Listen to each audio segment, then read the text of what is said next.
আসসালামু আলাইকুম গাইস। আশা করি আপনি হয়তো দেখছেন, আপনাকে একটা খবর শুনছেন। কুমিল্লায় এক গৃহস্থর বাড়িতে কিছু কামলা রেখেছিল ধান কাটার জন্য বা বাড়ির কাজ করার জন্য। সেই বাড়ির মালিককে প্রচুর মারামারি, ছুরির আঘাত করে তার স্বর্ণ অলংকার টাকা পয়সা সব লুটপাট করে নিয়ে গেছে কামলা। তাই আপনারা সাবধান, যারা বাড়ির কাজের জন্য কামলা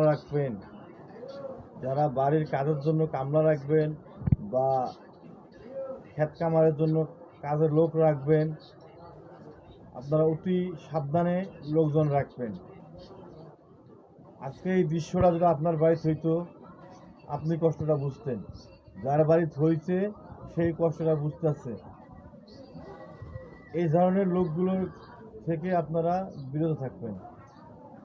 যারা এইসব কর্মকাণ্ড করে, যারা এইসব কাজকাম করে, বা চোর ডাকাত ছিনতাই, আপনারা দেখবেন। দেখার পরে আপনার যদি কামলা লাগে বা কাজের লোক লাগে, তাদের আইডি কার্ড বা তাদের ডকুমেন্টস 2 কপি ছবি নিয়ে আপনাদের বাড়ির মধ্যে রাখবেন।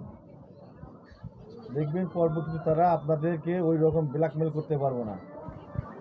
আজকে এই ব্ল্যাকমেলটা যে করছে, যে গৃহস্থ বা বাড়ির মালিককে বিধরম পিডাইয়া তার স্বর্ণ অলংকার নিয়ে গেছে, আপনারা চিন্তাটা করেন।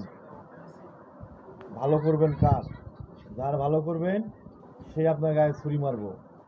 তাই আপনারা অতি সাবধান, এইসব লোকের কাছ থেকে আপনারা বিরত থাকবেন, সাবধান থাকবেন এবং বেশি বেশি শেয়ার করবেন অন্যদের দেখার জন্যে।